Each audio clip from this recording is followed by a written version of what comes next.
Is reading something that you struggle with?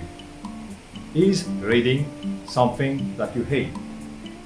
If the answer to these questions is yes, so this video is for you, my friends. Well, in this video, I'm going to go through 5 powerful strategies that will help you not only to read more, but also to make you enjoy that reading. So let us dive into it. If you are anything like me, you like the idea of reading, but when it actually comes to buckle down, sit on a chair, pick up a book and read, you have a very hard time focusing, let alone really enjoying that reading. And maybe you have thought to yourself, well, I guess I'm just not a reader. I'm more of an action-based learner. I learn by doing, as myself I'm used to say.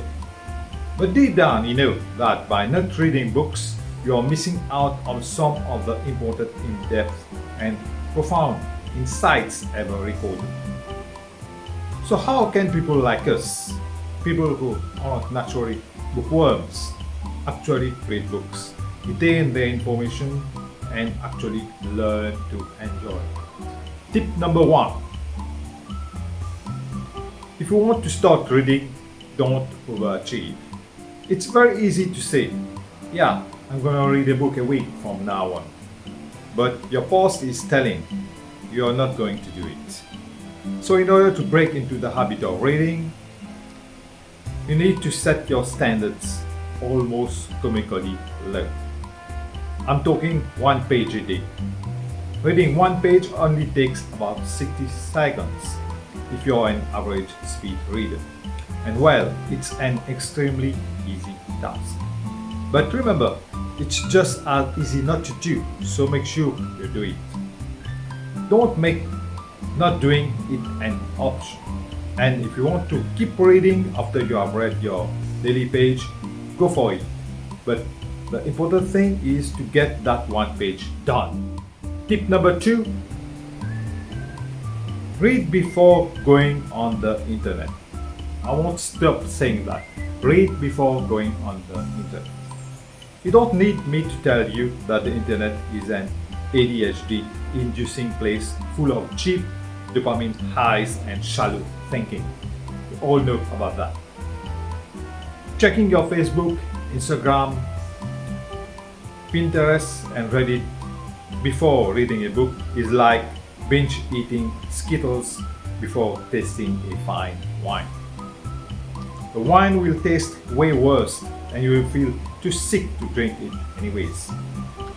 Point being, read books before your brain is zapped by the internet. A great way to do this, obviously, is to read first thing in the morning.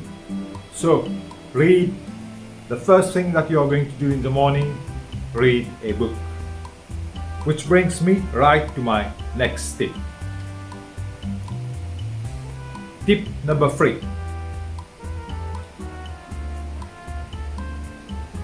Tip number 3 is bunch your habits. Habit bunching is when you pair an already existing habit that you enjoy doing with a habit that you're trying to work on.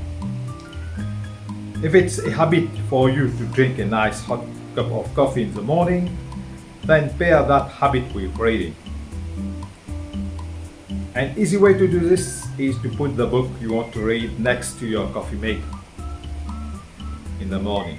So when you get up and make yourself a cup of coffee, you will see the book and eventually you will grab it and read. So we will grab the book and go for it. By bunching an already existing habit with one that you're trying to work on, not only will it be easier to work on that new habit, but the enjoyability of the first habit may even rub off on the second one. Tip number 4. Try audiobooks. Listening to audiobooks is a great way to soak in the information of a book while still being able to multitask. One of my favorite things to do, especially if I have to read a book for school, is to listen to the book while I'm working out. If you enjoy working out like I do, this counts as a habit bunching. Audible is personal favorite place to get audiobooks, and it's, as you all know, it's on Amazon. And while the subscription isn't free, oh yes, it's not free. So while the subscription for audiobooks for Audible on Amazon is not free, yes, it's not free. You will have to pay for that. You can find yourself listening to a book and complete that book with maybe 2 weeks. 2 weeks is the maximum.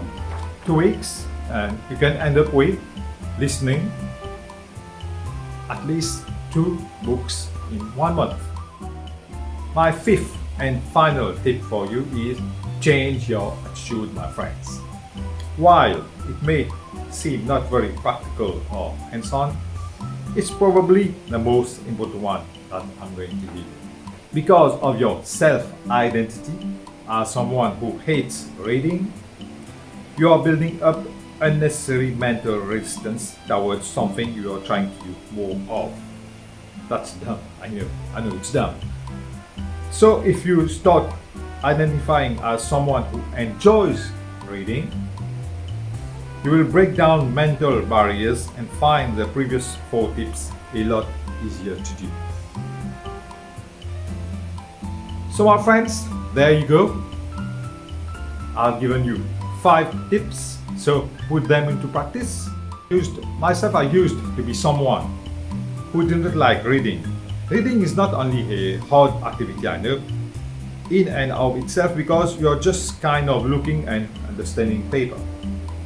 But in this day and age of so many distractions, especially because of the internet, it definitely is a lot more difficult to eliminate those distractions and just focus on doing something a little slower paced for a while. Because at times we feel that when we are reading a book we are just squandering time. That's completely false. Reading is very, very important.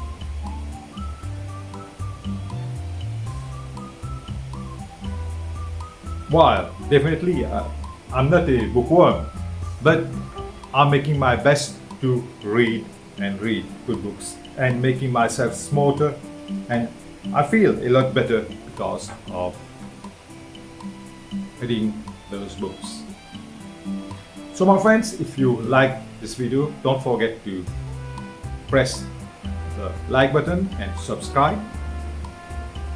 Leave a comment because I love seeing your comments and I respond to all of them and at all times. I have a lot of social media links down this video. You can check it out. Thank you and enjoy your reading.